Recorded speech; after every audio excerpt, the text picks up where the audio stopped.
आज की कक्षा में हम लोग समास पढ़ने वाले हैं। हिंदी व्याकरण का एक अति महत्वपूर्ण विषय वस्तु है समास। इसको पढ़ेंगे और जानेंगे इससे आने वाले प्रश्नों को कैसे हल किया जाता है।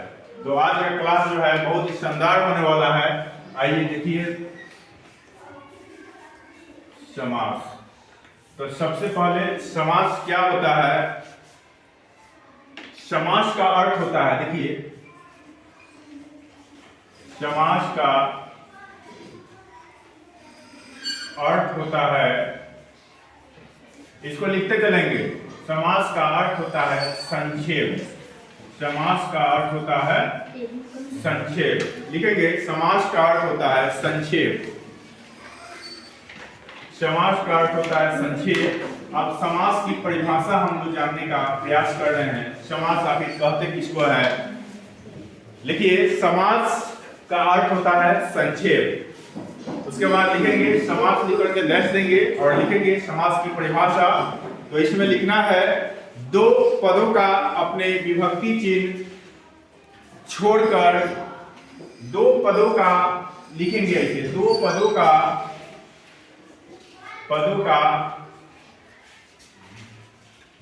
अपनी विभक्ति चिन्ह छोड़कर, विभक्ति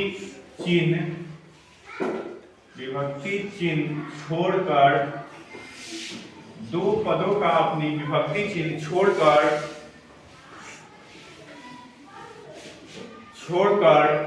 एक पद हो जाना, एक पद हो जाना समास कहलाता है। एक पद हो जाना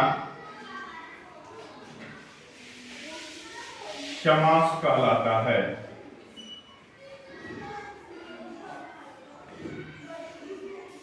तो हम क्या सीखे, हम यहाँ यह सीखे कि दो पदों का अपनी विभक्ति चिन्ह छोड़कर एक पद हो जाना ही क्या कहलाता है, समास कहलाता है। जैसे जैसे लिखिएगा, जैसे राजा का पुत्र, जैसे राजा का पुत्र। यहाँ पर क्या है, राजा का पुत्र है तो यह क्या है, इसका विभक्ति पद है, विभक्ति चिन्ह है। तो यह क्या हो जाएगा, राजपुत्र हो जाएगा। राजपुत्र यानी राजा का पुत्र क्या होता है, राजपुत्र होता है यदि एक शब्द में उसको कहें तो। उसी तरह से राजा की कन्या, उसी तरह से है राजा की कन्या, राजा की कन्या राजकन्या बराबर क्या हो जाएगा, राजकन्या। तो ये क्या हम यहाँ पर सीख रहे हैं कि ये अपना विभक्ति चिन्ह छोड़कर, दो पद अपना विभक्ति चिन्ह छोड़कर एक पद हो जा रहा है। इसको हम लोग क्या कर रहे हैं, समास कर रहे हैं। तो ये समास की एक परिभाषा हो गई। साधारण शब्दों में यह समझिए कि जिसमें दो पद रहता है उसमें उसका एक पद हो जाना विभक्ति चिन्ह छोड़ करके, उसी को क्या कहते हैं, समास कहते हैं। समास का हम लोग यहाँ पर एक उदाहरण भी देखें। जैसे राजा का पुत्र राजपुत्र, राजा की कन्या राजकन्या। अब हम लोग सीखेंगे इसके कितने भेद होते हैं। अब हम लोग सीखने वाले हैं कि कितने भेद होते हैं। तो लिखिएगा, हेडिंग दीजिए समास का भेद। हेडिंग दीजिए समास का भेद। वैसे समास का भेद मुख्यतः 6 ही होता है, लेकिन हम लोग समास के 7 भेद पढ़ेंगे। एक समास आपको तत्पुरुष समास के अंतर्गत ही नए समास को पढ़ा दिया जाता है, लेकिन हम लोग यहाँ पर उसको अलग पढ़ के पढ़ रहे हैं, ठीक है ना। तो यहाँ पर हम लिखेंगे समास के मुख्यतः 7 भेद होते हैं। समास के 7 भेद होते हैं। लिखेंगे समास के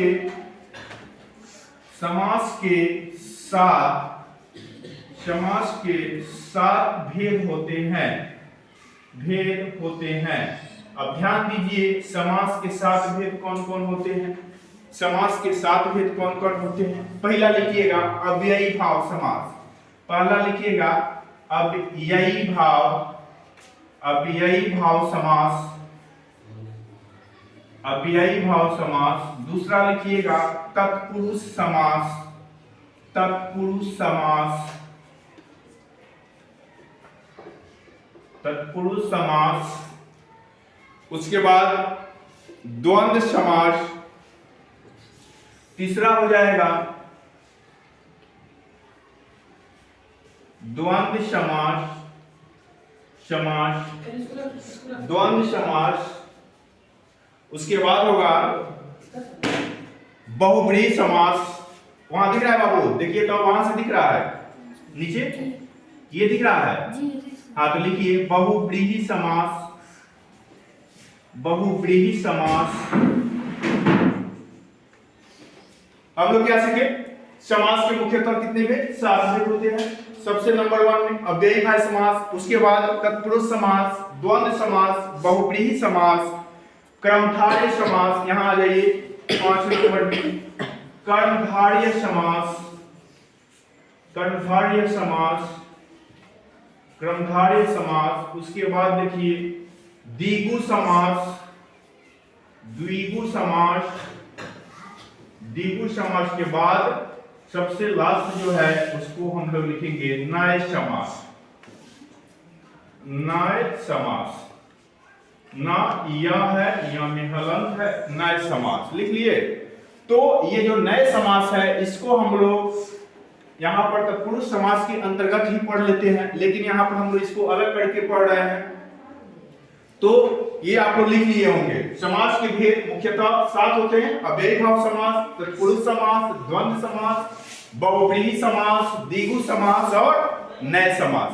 अब इसके बाद हम लोग एक एक करके सभी के बारे में जानकारी लेंगे और उसकी परिभाषा सीखेंगे और उससे आने वाले प्रश्नों को किस प्रकार से हल किया जाता है उसको भी जानने का प्रयास करेंगे। तो सबसे नंबर 1 में है, लिखिएगा नंबर 1 अव्ययीभाव समास, अव्ययीभाव, अव्ययीभाव समास। तो अव्ययीभाव समास से क्या मतलब है? अव्ययीभाव समास से क्या मतलब है? इसकी परिभाषा हम लोग लिख रहे हैं। अव्ययीभाव समास परिभाषा लिख रहे हैं, इसकी परिभाषा। तो अव्ययीभाव समास किसे कहते हैं?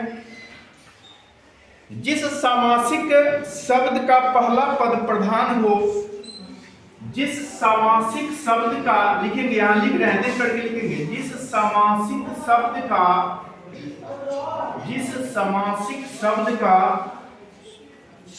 का पहला पद प्रधान हो, जिस सामासिक शब्द का पहला पद प्रधान हो, जिस सामासिक शब्द का पहला पद प्रधान हो अथवा पहला पद अव्यय हो, प्रधान हो अथवा पहला पद अव्यय हो, उसे अव्ययीभाव समास, उसे अव्ययीभाव समास कहते हैं, उसे अव्ययीभाव समास कहते हैं। साधारण शब्दों में यह समझिए कि जिस सामासिक शब्द का पहला पद प्रधान हो अथवा पहला पद अव्यय हो, अव्ययीभाव समास कहते हैं। जैसे लिखिएगा, जैसे प्रतिमाह का पहला पद क्या है? प्रति है या क्या है? प्रधान पद है। उसी तरह से हम लोग लिखेंगे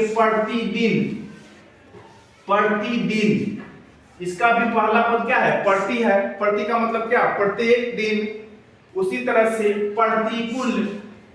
प्रतिकूल पहला पद इसमें भी प्रधान है, प्रतिकूल। उसके बाद लिखिएगा यथासंभव, यथा इसमें है, इसमें आइए यथासंभव,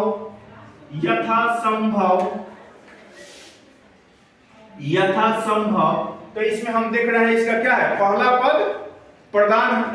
पद क्या है? प्रधान है। तो इसको हम लोग क्या कर रहे हैं? अव्ययीभाव समास कह रहे हैं।